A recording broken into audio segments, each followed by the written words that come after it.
Pas reagimeve të shumta në opinion rreth refuzimit të vizës nga ana e SBA-s për ministrin e politikës sociale Fatmir Limani, rreth kësaj çështje sot është prononcuar edhe ambasadori amerikan në Shkup, Angela Egeler.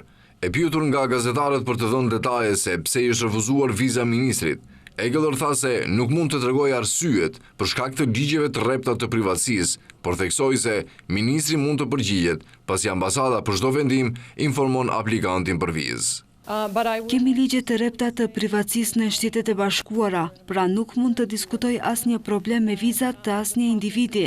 Do t'ju drejtoj atij ministrit ta diskutoni se çfarë ka ndodhur, por thjesht do ju them se me çdo aplikant të vizës së SBA-ve, procesi i shpjegohet individit dhe nëse ka diçka shtesë, edhe ajo shpjegohet.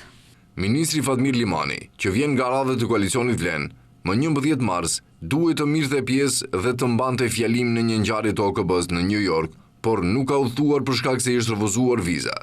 Informatën fillimisht e ka publikuar Fronti Evropian. Pas reagimeve të shumta nga partitë opozitare, Limani është prononcuar. Ai nuk ka shpalosur arsyet konkrete se pse i është refuzuar viza.